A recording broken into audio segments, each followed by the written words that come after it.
It's 10 o'clock now. So a hearty welcome to today's resource person, Dr. Srinivasan Anandan sir from ARCI Hyderabad, and all the participants for this fourth and last day of FDP program on advances in energy materials for storage systems. Today we will have two sessions. The first session is by Dr. Srinivasan Anandan sir from 10 to 11 a.m. The second session will be by Dr. L. Giribabu sir from IICT. So we'll proceed to the program. So may I now request Mr. V. Dileswara sir to kindly introduce Dr. Srinivasan Anandan sir to all the participants. Dileswara sir. Thank you, sir. Good morning to respected dignitaries and good morning to all respected participants. We know that scientists are the driving force of civilization. It's my immense pleasure to introduce an excellent scientist who believes that the science of today is the technology of tomorrow. And he is none other than Dr. Srinivasan Anandan. Dr. Srinivasan Anandan completed his PhD in 2006 from Anna University, Chennai. He is acting as Scientist E at International Advanced Research Center for Powder Metallurgy and New Materials called ARCI Hyderabad in India. Formerly, he acted as various positions of scientist in ARCI Hyderabad and also Japan Society for Promotion of Science Fellow at Tokyo Institute of Technology, Japan. He also worked as postdoctoral research scientist at National Institute of Advanced Industrial Science and Technology in Japan. He received various awards and honors such as JSPS Fellowship by Japan Society for Promotion of Science, Young Scientist Award by Material Research Society of Japan, Outstanding Scientist Award for his contribution in the field of nanomaterials. He have 10 patents and he published 61 research papers in various reputed journals. He is guiding 2 PhD students now. Still, he thinks that somewhere something incredible is waiting for to be known. And he think like a proton and stay positive. Such a great person, Dr. Srinivasan Anandan. I'm so happy to introduce such a wonderful person. Now, I request Srinivasan sir to take over the session to deliver his inspirable talk. Thank you very much, sir. Thank you. Srinivasan sir.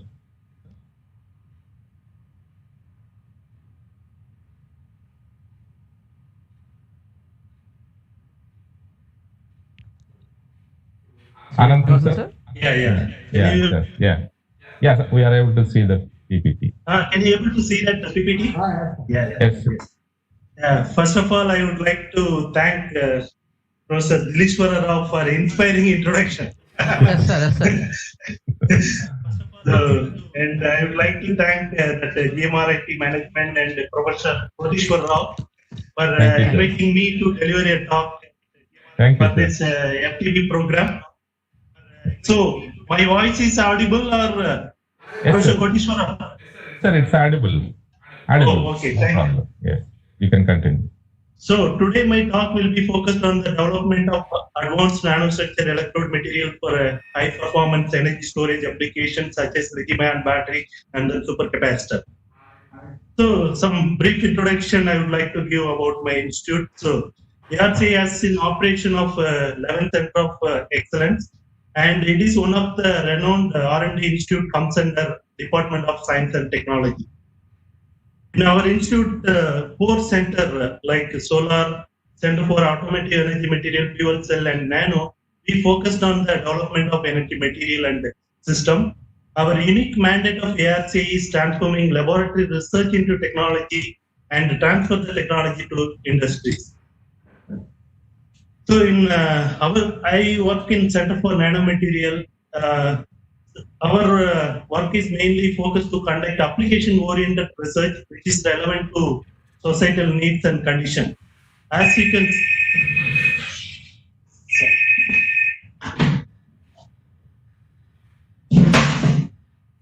sorry for the disturbance. There was a phone call since I am presenting from my room. Okay. No problem. No problem. So I work in Center for Nanomaterial and we conduct mainly application-oriented research which is relevant to the societal needs and conditions. So the area of research in nanomaterials address water purification, where we develop the material for fluoride removal, and then KO2 coated textile for self-cleaning application. In addition to that, we work on that development of nanomaterial for automotive application.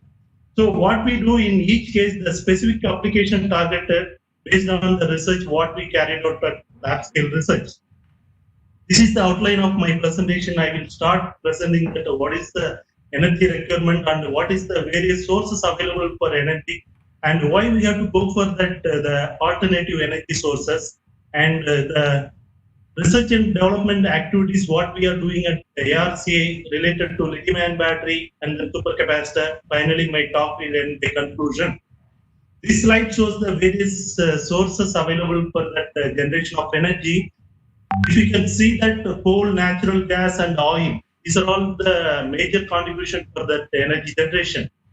And the most important issue is these fossil fuel are called natural resources. It is available for limited time. For example, if you can see oil, it will be available for only 30 years, natural gas 60 years, coal and 200 years. And if you can see our that energy requirement, so it is estimated that 13 to 15 terawatt per year, and in 2050, so it will be double, 30 terawatt energy is required. So in addition to that, so the energy generation from all fossil fuel leads to the environmental problem. So lot of CO2 because of the burning of this fossil fuel, CO2 generated, it is emitted to the environment. As per statistic, we are the fourth largest producer of the CO2 emission, and nearly 1.34 million metric tons of CO2 it will be released into the environment every year. So these are all the issues like depletion of fossil fuel, and then that a lot of CO2 emission into the environment, and then increase in oil prices motivate us to look for alternative energy sources. As you know that wind, solar is the alternative energy sources, renewable energy sources available, and then lithium-ion battery and then supercapacitor are two promising energy storage devices which can store energy from these renewable energy sources. Lithium-ion battery, so it can store more energies. So because it involves that the bulk chemical reaction, lithium-ion interrelate into the structure of anode. That is the reason it can store more energy. Whereas supercapacitor are energy storage devices that store charges in the form of energy only at the electrode surface. So that's why it can store less energy, but it can deliver that high power in a short time. These are all the two promising energy storage devices. I would like to give the introduction to the lithium-ion battery. What is battery? A battery is transducer which converts the chemical energy of its active material into electrical energy. There are two energy storage devices. One is primary and the secondary. Primary is non-rechargeable, whereas secondary, whatever we are using in that mobile phone and then EV, it can be chargeable. So these are all the various components, is the important components of lithium-ion battery. Anode material, normally graphite is used as a anode material in the commercial lithium-ion battery. Cathode material usually lithium-ion based compounds are used as a cathode material, and then electrolyte, lithium salt which is dissolved in carbonate, they are used as electrolyte which is the ionic conductive medium. And then separator, which normally used as a porous polyolefin film like polyethylene.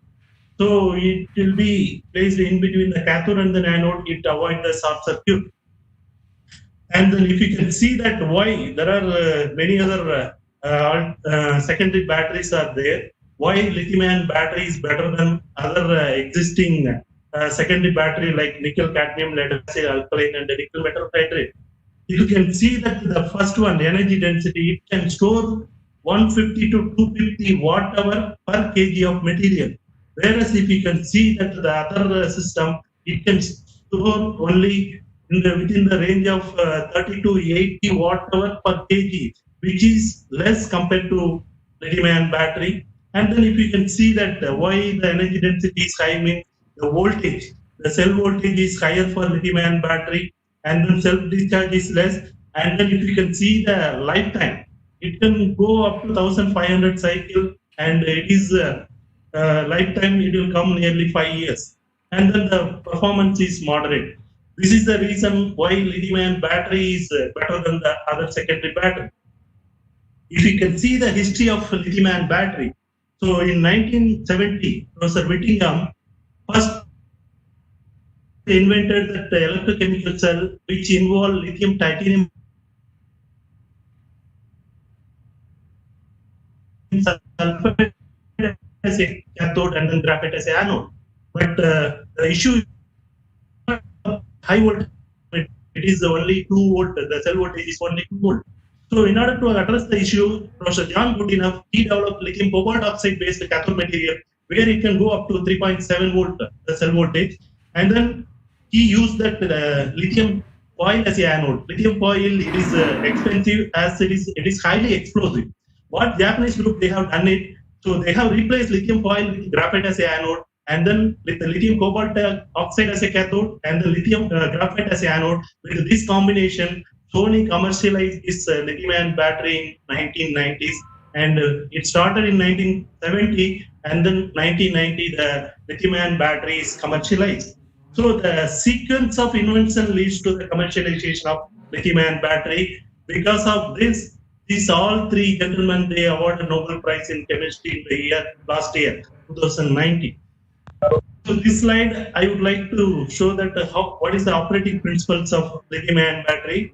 As I told earlier, so it is having that lithium-ion based cathode and then graphite based anode, and then in between you can see the separator which avoid the short circuit between the cathode and the anode, and then electrolyte which is the conductive medium for the lithium ions. So when you are charging, what happens? So the lithium get oxidized and it diffuses from cathode to anode and intercalated into that the anode. Whatever the electron goes to the external circuit, it charges your device.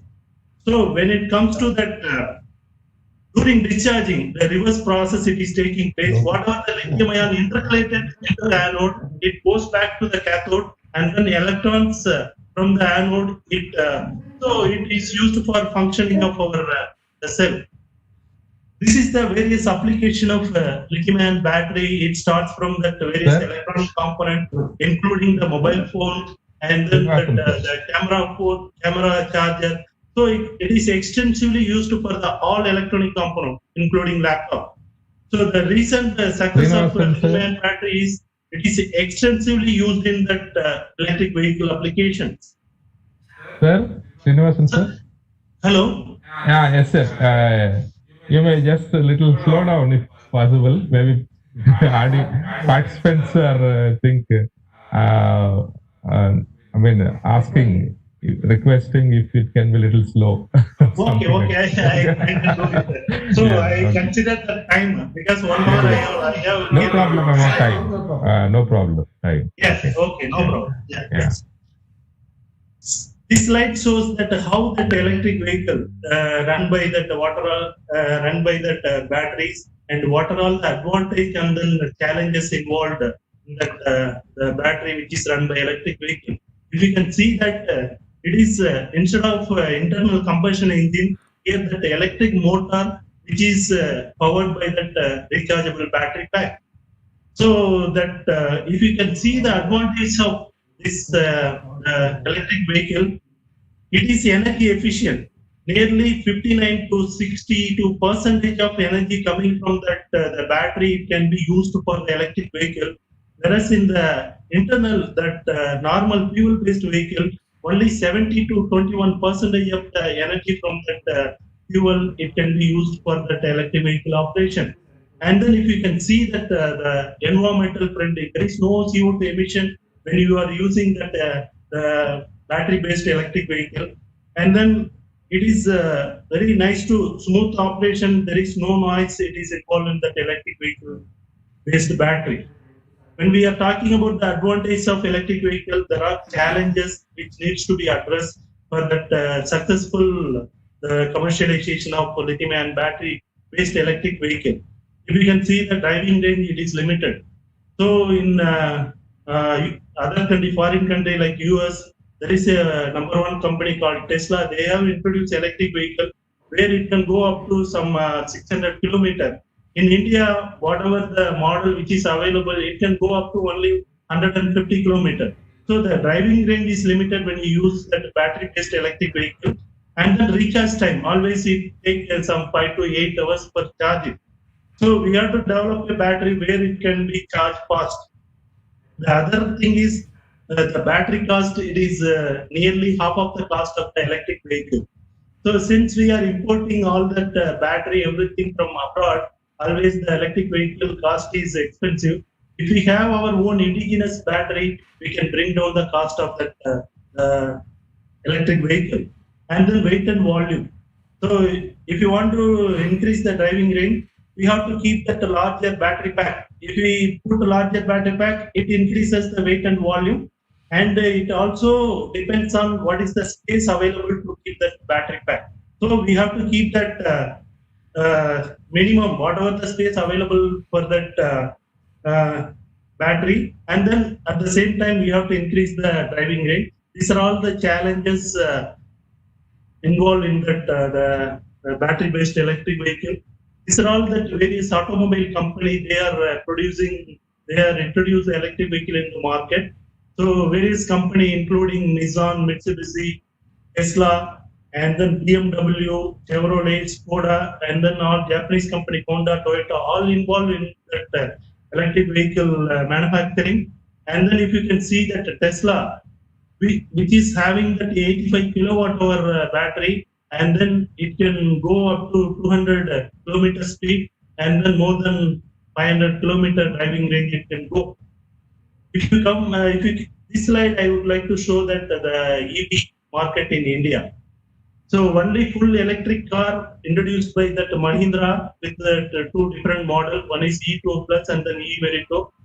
And then with the different kilowatt hour capacity where it can go up to 110 kilometers.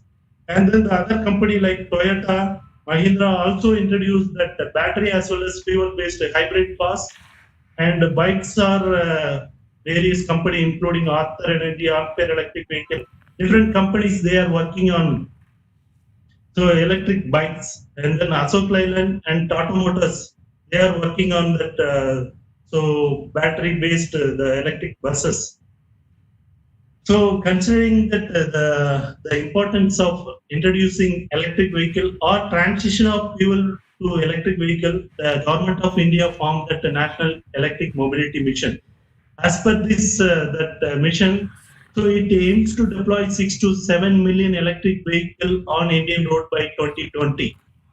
But if you can see that already we are in 2020, it is kind of ambitious plan. So it is not completely materialized, but still that the government effort, it is keep going on to implement that to the electric vehicle in Indian road.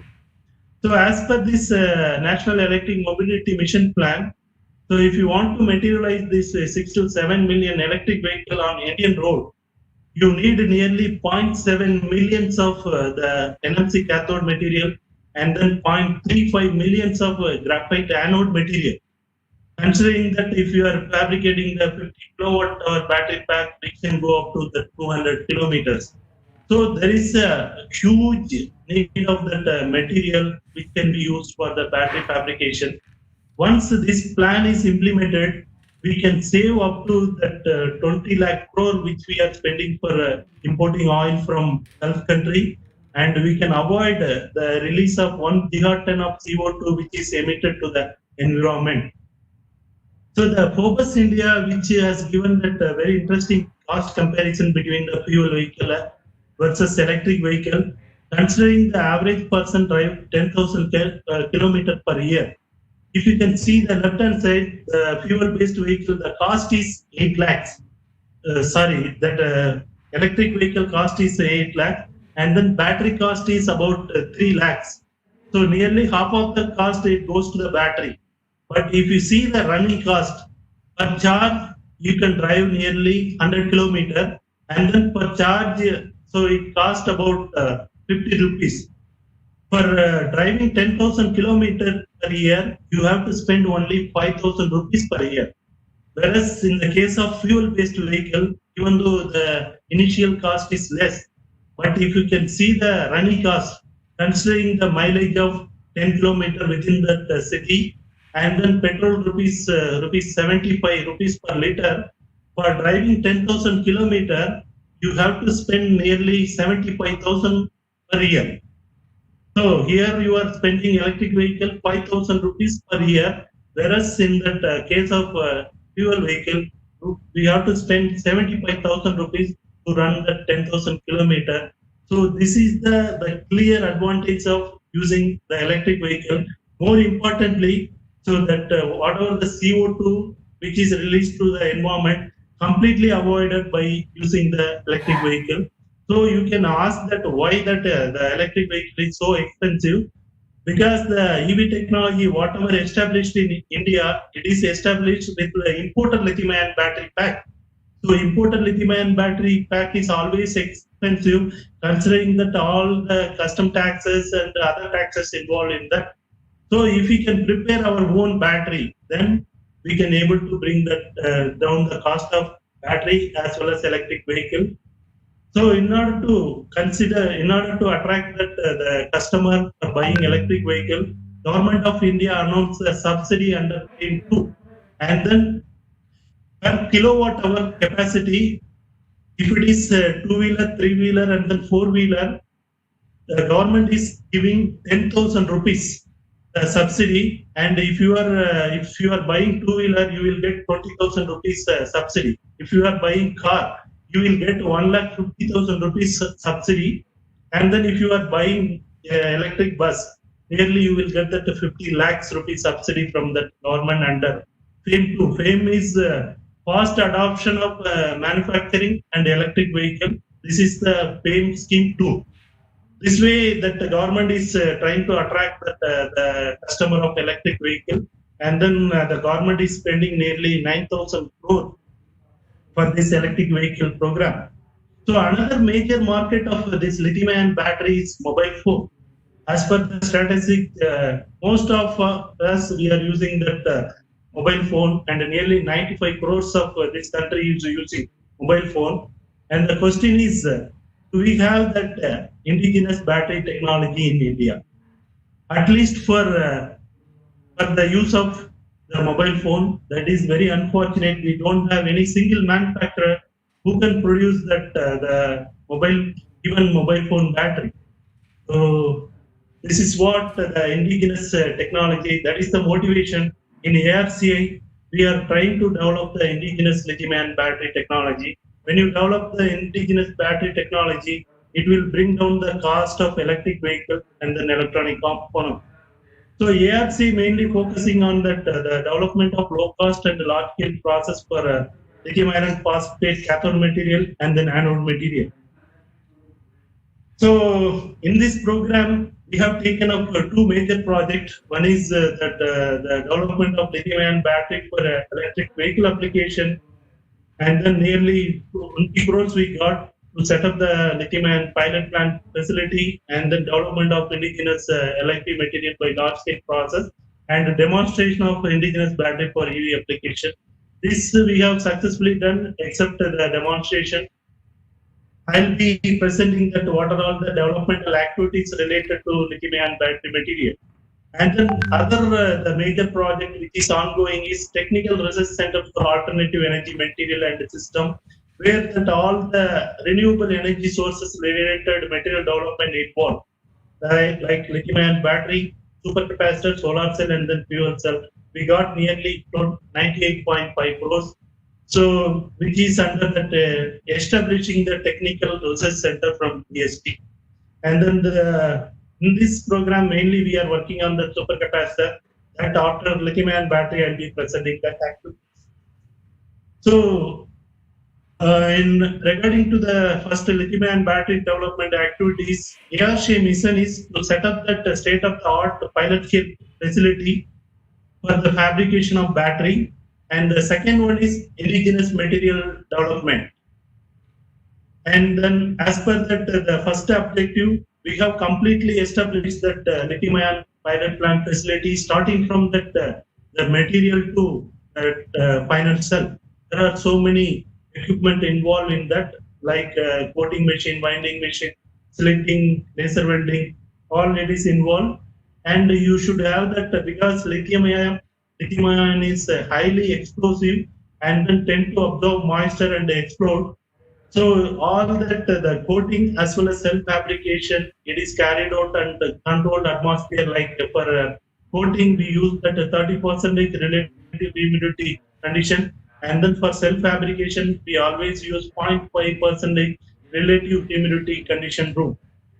And these are all that various lithium-ion battery pack, which is fabricated using our pilot plant facility.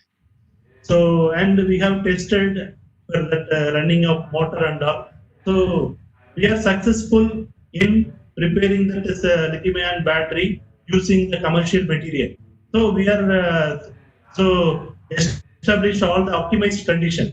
But the issue is here we have purchased that material from that abroad, and then when we are continuously asking that the material, then they were asking and they were stopped to supply the material. So then we face that problem.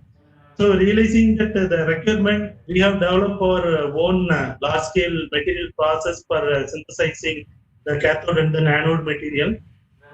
And this slide shows that what are all the various lithium-ion battery chemistry involved in that lithium-ion battery which is used in the passenger EV or hybrid car. There are NCA used as the cathode material, manganese-based cathode is used as a cathode material.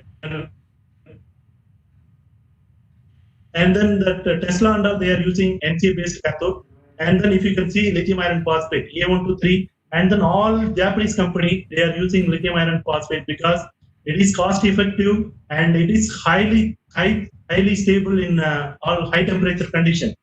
Unlike NCA it is involved the cobalt, which is toxic as well as which is expensive and very limited source. African country like Congo only we can find out these cobalt sources. So alternative to this all NCA, NMC, nickel, manganese cobalt oxide, lithium cobalt oxide. So LFP is the very good alternative, considering its cost effectiveness, eco-friendliness, and then so it is cheaper compared to other. The only issue is it is giving that low energy density compared to the other material. The other battery which motivates us is lithium titanate based battery. So where it was successfully commercialized by the Japanese company like Toshiba, Seiko, Yapo, Altenano, Microvast, Lagrange. They are using this LTO battery because it can be charged very fast. It is used in hybrid car as well as stationary application. So in that aspect, so we have finalized the battery chemistry. One is LiFePO4 graphite based the combination. Another one is NMC lithium titanate based combination, and we focus on the development of nanomaterial. Why nanomaterial in lithium-ion battery? Because nanomaterial always give that a short diffusion length, which increase the lithium-ion diffusion kinetic. That is the reason it will charge very fast, and then high rate capability, fast charging, and ease of carbon coating. It helpful for high power application. And this slide shows that the pilot plant facility which we used for the development of material by large scale process. This is the high energy milling unit we have used for making LiFePO4 as well as LTO. If you can see the advantage of this high energy milling unit, it is short process time involved. The conventional planetary ball milling, it involves nearly 12 to 14 hours milling. Whereas with this high energy milling, we can do within 1 or 2 hours. We can get the desired property. And then since it is short process time, contamination always less. And the high relative velocity of balls, it gives the high energy input nearly 700 RPM speed. And then the production rate of this high energy milling unit is 0.5 kg per batch. And then once the material synthesized, we extensively characterize using all this the characterization technique. And then the electrochemical property, how we prepare the electrode. We take 80% of this active material, whether it is cathode or anode, and then 10% of carbon black, 10% of binder, which will be coated on the current collector, either copper foil or aluminum foil. And with that, we do that cell fabrication as I shown in that this way. It is we fabricate that the cell and it will be measured for lithium-ion battery as well as supercapacitor. First, I will be talking about that lithium iron phosphate. So lithium iron phosphate, as I said earlier, it is the very safe and secure the technology compared to the other battery chemistry. And then calendar life also it will come, and then cycle life more than 2000 cycle. But if you can see that limitation, it is the low electronic as well as ionic conductivity limits its application for that commercial batteries. And then the target application is electric two-wheeler, e-bus, and the stationary application. In order to overcome this, in order to address these challenges, what we have done, we have prepared that nano-sized lithium iron phosphate with uniform carbon coating. We have developed that kind of material. And this is that slide which shows that how we have developed LiFePO4 by high energy milling unit based solid state process. What we have done is initially we have taken is lithium, iron, and then phosphorus. So for lithium source, we have taken lithium carbonate and then phosphorus, ammonium dihydrogen orthophosphorus, and then iron source we have taken iron oxalate. So these all the precursor are milled in high energy milling unit for 2 hours.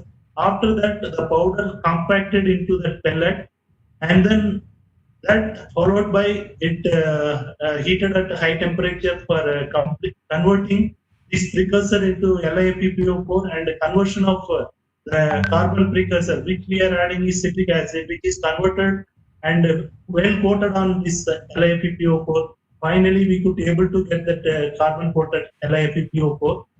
And then when we check that the XRD, it shows that structure similar to that the standard lithium iron phosphate without formation of any impurities.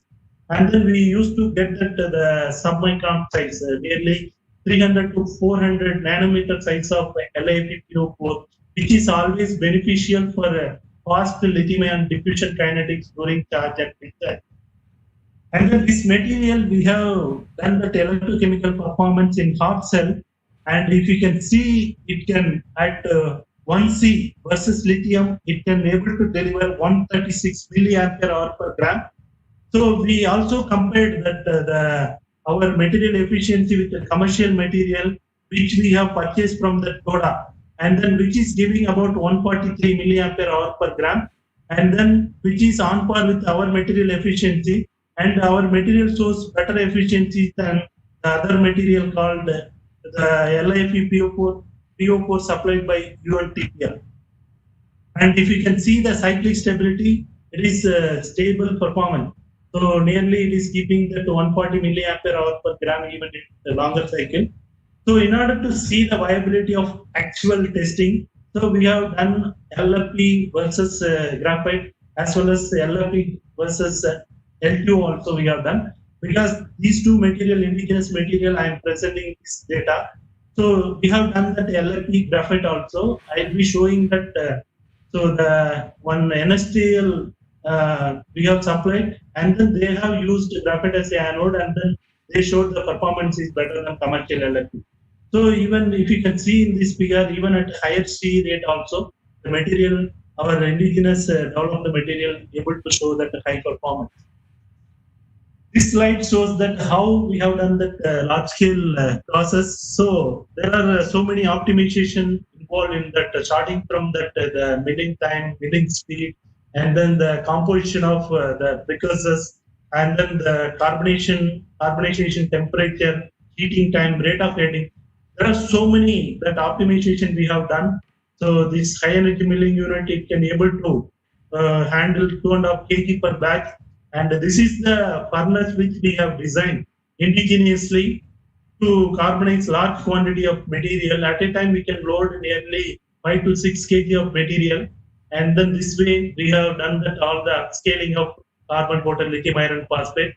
This carbon large scale synthesized material we have used in the pilot plant facility, which is established at Chennai, for the fabrication of prototype LIP device using our indigenous material. As I told earlier, we have done that lithium-ion battery fabrication using commercial device. So now they started doing our own material for the fabrication of device, and then we could able to fabricate 3.2 volt cell voltage with 2.5 ampere hour capacity device. And this is the battery pack we have fabricated using our indigenous material, and it is demonstrated for some motor running and all. So the major achievement is prototype LiP device has been successfully fabricated and demonstrated using the upscaled CLFP. So now that last year, when Defense Institute, I think all of you aware of that NSTL, they have approached us to supply the high power lithium iron phosphate, where even at high current also it should able to deliver the high power. So they have approached, and we have supplied material which is synthesized this high energy milling process. And what they have done, they have fabricated the pouch cell device using our material as a cathode and then commercial graphite as a anode. And then for comparison, they have used the commercial LFP which is supplied by the China, and then they have compared the LFP results using ARCA pouch cell, and then the pouch cell fabricated using the commercial LFP which is supplied by the China. And if you can see that the pouch cell result of ARCA LFP graphite cell, even at higher C rate, 2C, where within half an hour you can do the charging, discharging. Even at that high charging also, our material able to deliver the capacity, whereas this one, that commercial LFP which is obtained from the China, even C by 2, C by 10 also it is giving that poor capacity. And then we have checked why it is giving less. And then when we check the LFP obtained from China it is kind of the micron size particle, whereas our material involve nano size particle. And then carbon coating, which is very important to get that high power capability, even at a high current rate also. If one want to do the fast charging, your material should have that conductive carbon coating on your material. So the carbon material, the LFP material from China, it is having low carbon content. That is the reason it is not working at a higher C rate and all. So we had kind of joint project, and then we have supplied 15 kg of this carbon coated LiPo4 for the fabrication of battery, which they are using for the torpedo application, where they need that high power lithium ion battery. So that is all about the lithium iron phosphate. The other material which I am talking is the lithium titanate anode material. So as I said, the most companies, they are using commercial graphite as a anode material, but the problem is because of that low potential plateau, it is 0.1 volt versus lithium, it tends to form that solid electrolyte interface, SCA formation, and it is miserably failed at a high temperature, high power, high current rate and all. So alternative to graphite, lithium titanate as a promising anode material. Unlike graphite, it is a zero strain material and it is free from ACI, because if you see the voltage, it is 1.5 volt versus lithium. So below 0.7 volt versus lithium, all that ACI layer formation and all it takes place. Since it is high voltage anode material, there is no ACI. But when you combine with the cathode material, overall cell voltage it will come less. It will be less. But if you see that other advantage, it is promising compared to that the graphite anode material. The other advantage is it is a long lifetime and highly thermally stable. And even at high charging also, it can able to deliver the capacity. Even at 26 theoretic C also, it can be able to deliver that capacity. And then Toshiba, Seiko, all these Japanese company, and then Microvast, Lekland, all are working on the LTO based battery. But the issue is again that the low electronic and ionic conductivity.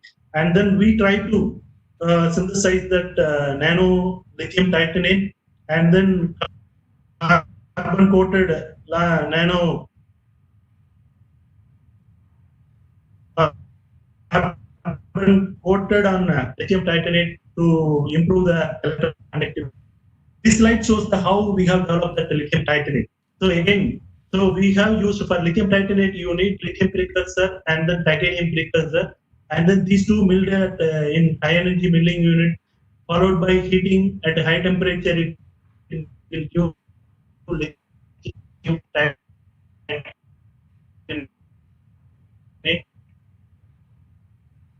And then per batch we could be able to synthesize 2 kg, and you can see that it's about we have evaluated the performance versus lithium in half cell and compared with the LTO commercially available, which is we purchased from the China. If you see the capacity of our ARCA LTO, it is 169 milliampere hour per gram, whereas the commercial LTO it can able to deliver only 116 milliampere hour per gram. So we could able to synthesize the high performance LTO in comparison with the commercial LTO at the same time. So we could be able to synthesize this by solid state. Solid state, the advantage compared to the other wet chemical,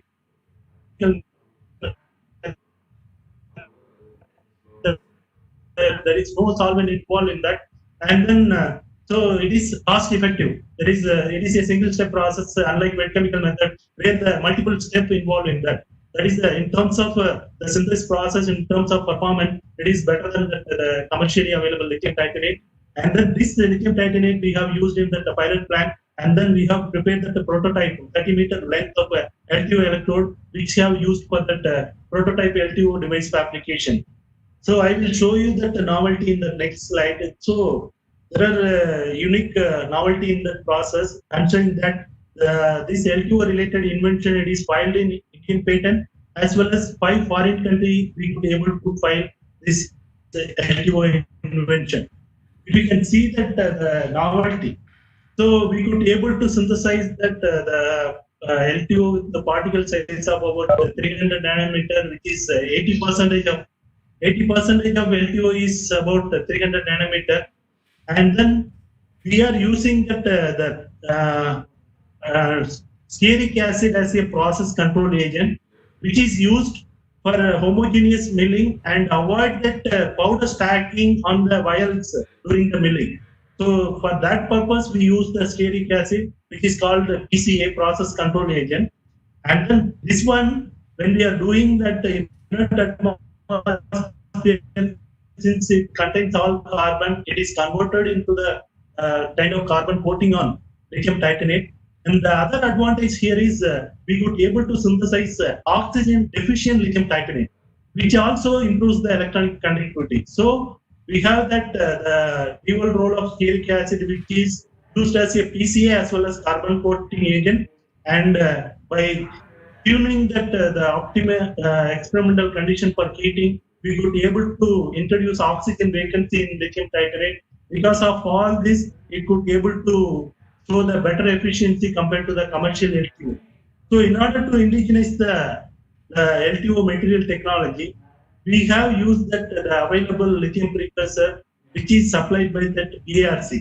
ARC, even though they are importing initial lithium source from the foreign country, they are getting this lithium carbonate as one of the byproduct during the radiation process.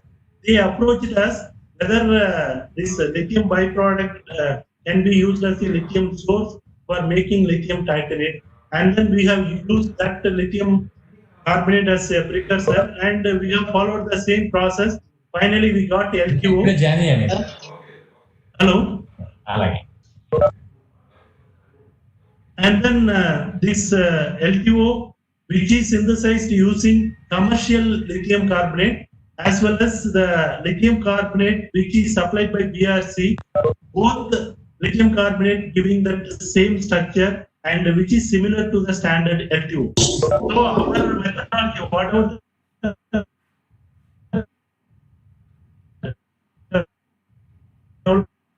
the methodology, it is suitable for all kind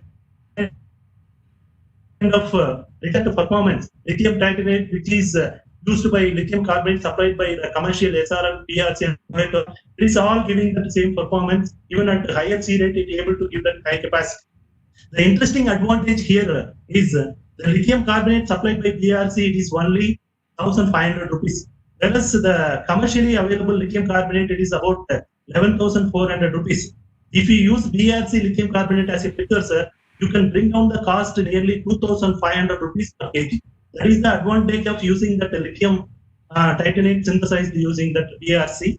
And this material we have used for the fabrication of the prototype LTO device, which shows that promising performance of 80%. We have synthesized different capacity pouch cell. For example, 450 milliampere hour capacity pouch cell, where we have used nickel, manganese, cobalt oxide as a cathode, NMC as a cathode, LQ as a anode.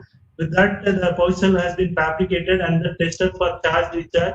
And this figure shows the 80% of retention in a single layer pouch cell and 90% of retention when we put that multi-layer LTO electrode on the stack.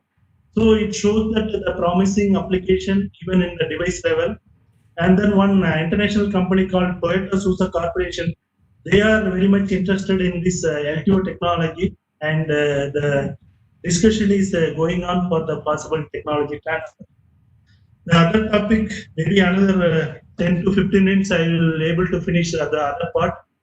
So the lithium-ion battery, so far I talked, there as all we know, it takes time for charging.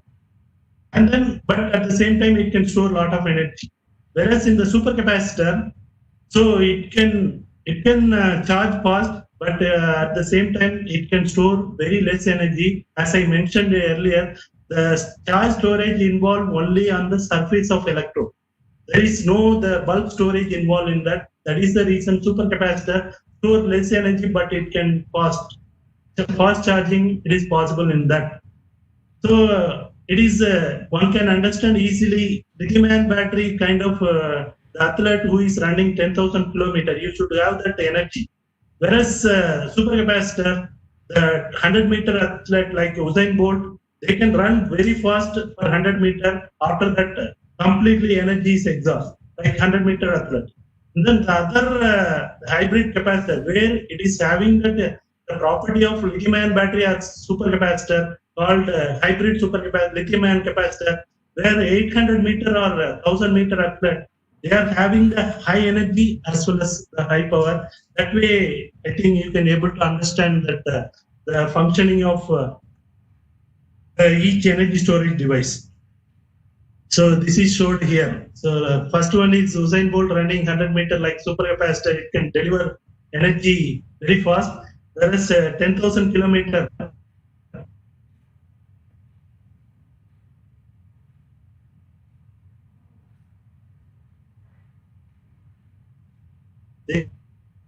They have to run a very long range, and then because in that 800 kilometer, not they are running not slow, they are running fast, as well as they have that high energy to complete that. It is like lithium-ion capacitor. So the motivation to develop that indigenous supercapacitor material, there is one company called commercial, that Maxwell. So they are the monopoly who is fabricating the Maxwell device. So the other important thing I want to tell you, unlike lithium-ion battery, in the supercapacitor, the cathode and the anode is purely a carbon-based material. There is no lithium ion involved in that. So whatever the lithium available, like fossil fuel, it is available in limited time. So it is kind of lithium-free energy storage. It is only involved in that carbon in the cathode, carbon in the anode. And the advantage of supercapacitor, long cyclic stability, high power delivery, having fast charge discharge rate. And as I mentioned, Maxwell is fabricating that supercapacitor electrode from the coconut shell. From coconut shell, they are deriving carbon, and then that carbon material they are using for the cathode and the anode. And you can ask, we also have that too much coconut shell. Why don't we use that coconut shell? But it was found that our coconut shell, it is having a lot of mineral content that leads to the ash content into the final carbon material. And the other thing is the coconut shell, which can able to deliver only 30 to 40% yield. So ARC focus on different carbon sources like jute stick. I think near your area there are a lot of jute stick available. We have taken as a carbon source and then try to convert that jute stick in the carbon material which is suitable for supercapacitor. So this slide shows that how we have converted fuse stick into the porous carbon material by simple chemical activation. The KOH activation we have followed and then mixed with the fuse stick powder, and then by heating at high temperature we could be able to synthesize that graphene-like structured carbon material. And this carbon material we have compared with the commercially available porous carbon material. If you can see the performance, our material shows better capacitance compared to the commercially available YP50, which shows only 91 farad per gram. Ours is showing the more than 130 farad per gram. And we have done that upscaling, everything. So if you can see that the performance is better than commercial, but the yield wise, it is showing only 35% yield.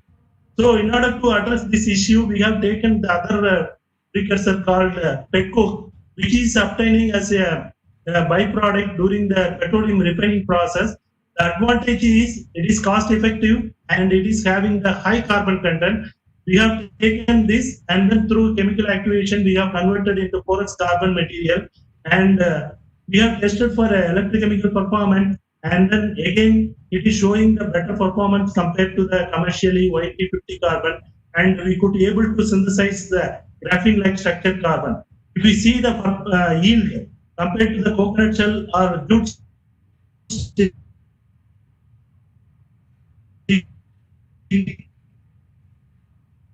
we could be able to get that 60 to 70% yield, which is attractive for the commercial application. We have developed this technology and we have one joint project with HPCL Bangalore, nearly 1 crore joint project we have, where the objective is conversion of petroleum coke into supercapacitor grade carbon and a demonstration of supercapacitor device using petroleum coke derived carbon, and we are working on that. This way we have done that all the upscaling of petcoke derived carbon, even at large scale synthesized material also showing better performance compared to that commercially available YP50 carbon. And this is that mechanism how we could be able to get that graphene-like structured carbon. As I said earlier, we are using that mixing potassium hydroxide, which is the activation agent, with that biochar like jute stick or petroleum coke, and then this one it forms potassium carbonate by reacting with the carbon, and then it forms that graphite microcrystal. So graphite microcrystal, initially all that jute stick it is having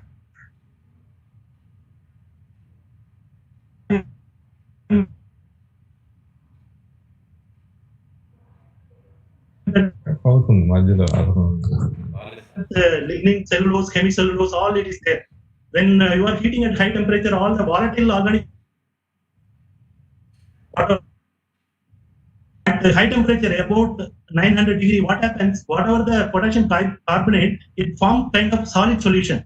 So since it is solid solution, whatever the graphite microcrystal, it is free to move within the solid solution, and then it forms it kind of tend to aggregate, form that graphene like all these microcrystal aggregate together and then form that graphene like structured carbon. This is the mechanism. If you give any carbon precursor or any bio waste, by our process, we would be able to synthesize the graphene like structured carbon, and this is the mechanism involved in that. And this is that the final 5 slides I have. I will try to finish it up. So we have fabricated our own indigenous device, and then we are establishing that semi-pilot plant facility for the fabrication of this supercapacitor device. So this is as part of that ARC HPCL joint project. So recently we have established that the complete facility for the fabrication of device, which is equivalent to the commercial Maxwell device. So this way we have coated our petcoke carbon on that copper, the aluminum foil, and this is the jelly roll which we have to prepare using aqueous slurry based the coating process. And this is the various process involved for the fabrication of the final device.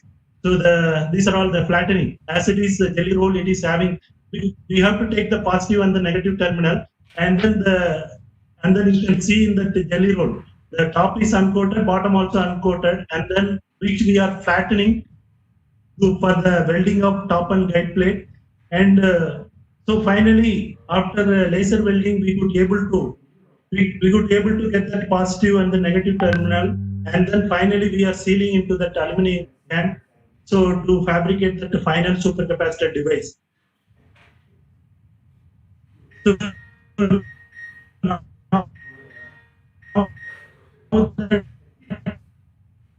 all the processes is going on. Another 1 or 2 months, we could able to prepare that complete indigenous supercapacitor using our own.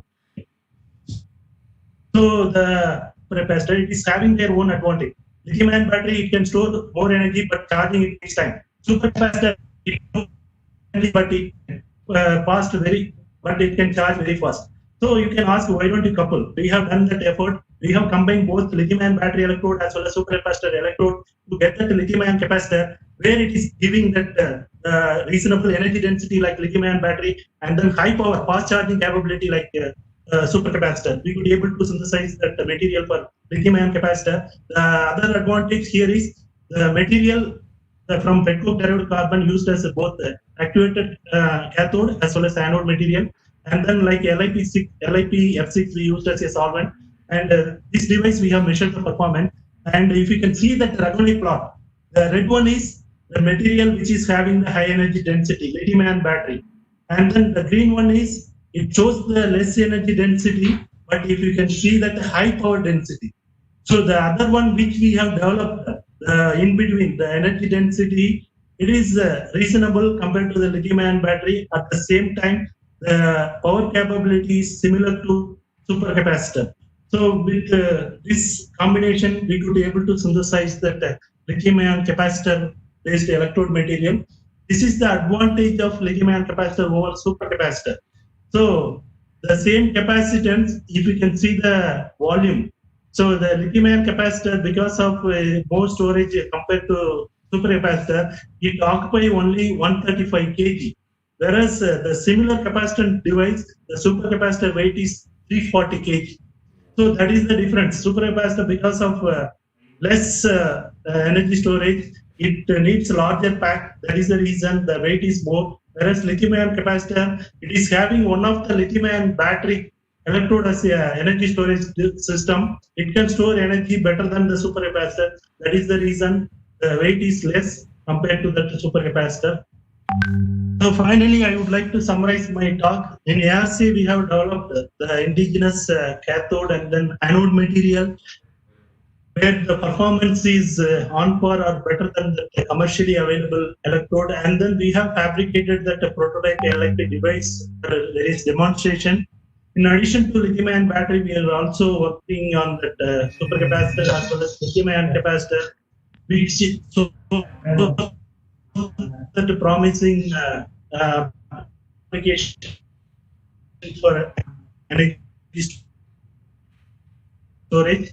Finally, I would like to thank my director, associate director, who are always motivate us of the project, and I would like to thank my former director, Dr. Rajam, for all the facility, and thank all my colleagues and my student who is instrumental for all this work. Your kind attention. Thank you so much. Thank you, sir. Thank you, Srinivasan Anand, sir. It was perfectly timed, and thank you. Sir, welcome, Dr. Giribabu, sir. So there are few questions regarding the talk for Dr. Srinivasan Anand, sir. Okay. So we'll first have the question answer session. Sir, one of the question is, what are the challenges, particularly in the chemistry point of view, in the battery of electric vehicles? Yeah. Okay. So for a pure chemist, Yeah. There are different lithium-ion battery chemistry involved in that. As I explained my presentation, there is nickel, manganese, cobalt. Cobalt-based cathodes are used by all the Tesla high-end vehicle and all contains that cobalt-based. So it is having their disadvantage. It is toxic, and then whatever the cobalt cost is very expensive, and then source is very limited. But at the same time, these all cobalt-based cathode, the energy density is very high.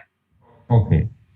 Whereas the lithium iron phosphate, The energy density is not that much attractive, but it is eco-friendly, cost-effective, and then country like India, it is thermally very stable compared to that NMC. For NMC and NCA battery chemistry, you need a kind of that thermal management system to control that the battery, the temperature of the battery at the high current rating and all. Whereas in that lithium-ion battery, lithium iron phosphate or LTO-based battery, so it is cost-effective, and then it will be stable even at high temperature. You don't need any additional thermal management system to control the temperature and all. That way, this LFP based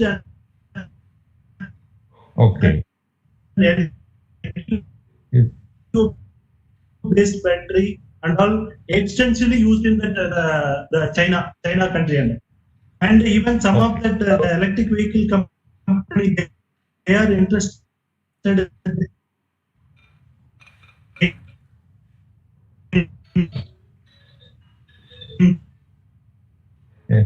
this there is a small based battery in India, particularly in India.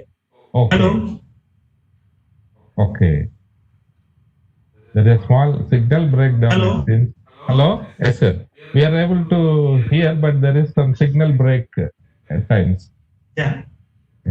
So now, okay, sir. You are able to hear now? Yeah. No problem. Yeah. Sir, one more question. Okay.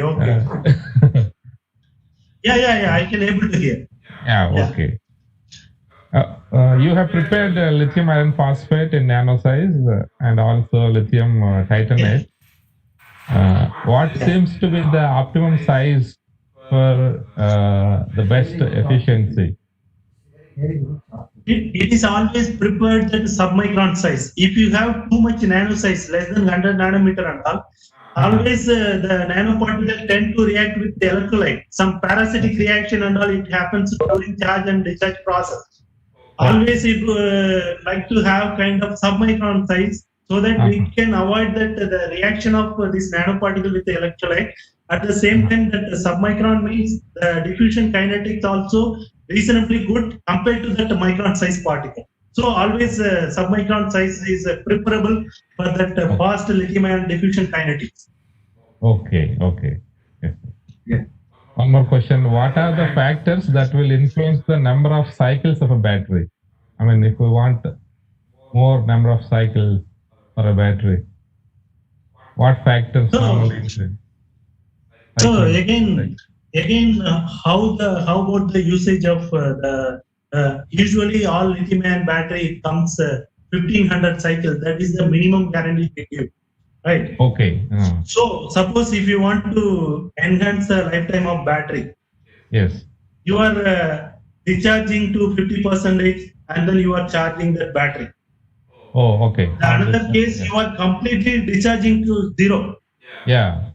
And then you are charging to the 100%. Okay. So when you are discharging completely 0, and then you are there too much stress on your battery.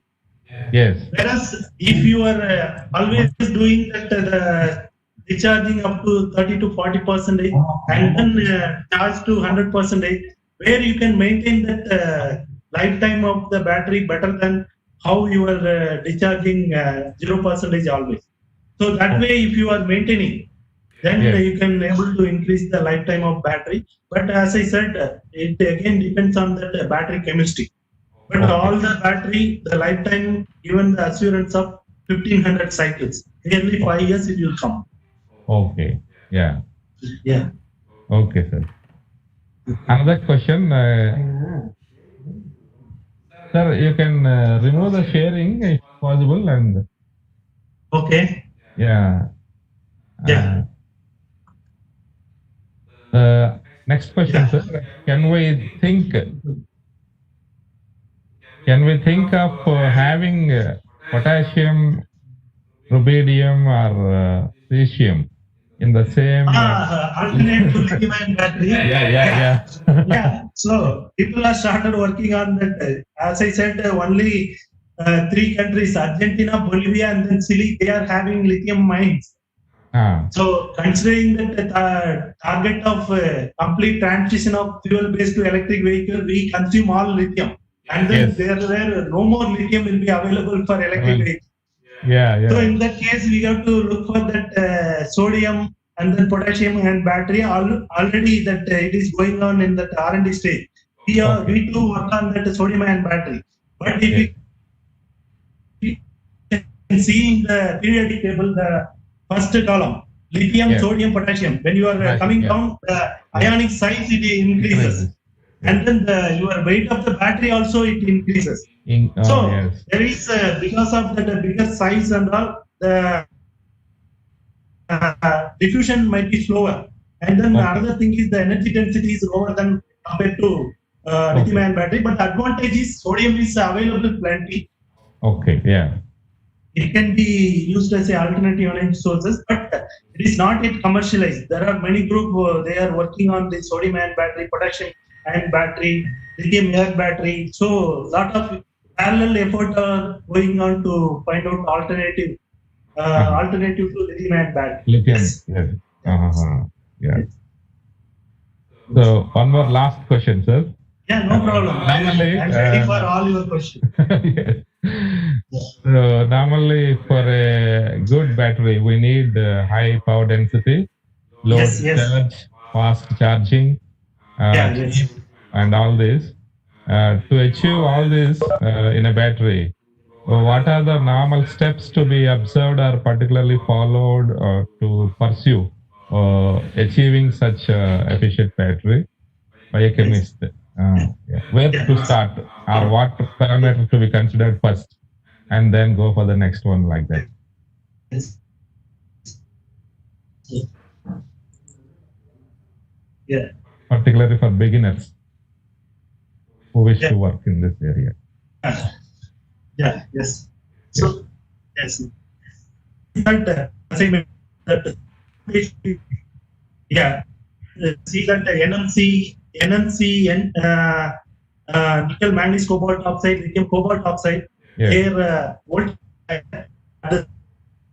able to store high energy, high capacity compared to LiFePO4.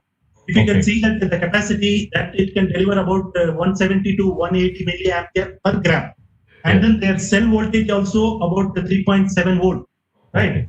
So if you can see that the energy density calculation E equal to half CV squared, your capacity as well as voltage. If your capacity high and then voltage also high, you will get that high energy density. Right.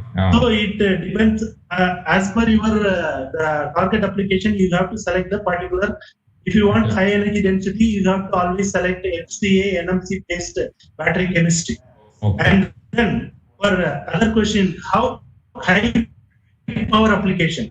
High power application, this LTO and then lithium iron phosphate, because it is having 3-dimensional diffusion pathway. It can diffuse faster even at higher C rate. So if you want to have that, that is the reason that NSTL they were asking high power lithium iron phosphate. For that high power, you should have the proper conductive medium so that the electronic as well as lithium ion diffusion it will be faster and it can able to deliver that high power even at high current density. So it depends on the target application. You have to select that battery chemistry. Okay, sir. So yeah, thank you. Sir, okay, with that, we come to the conclusion of your question answer session also. So I, on behalf of our college and on behalf of all the participants, thank you very much for your for sparing your time and readily agreeing. It is always my pleasure to. It is always my pleasure to share whatever we are doing at ARC to any audience. So they also follow and then they do some work which is relevant to that energy storage device. Yes. Actually, the participants of this FDP now move to the next session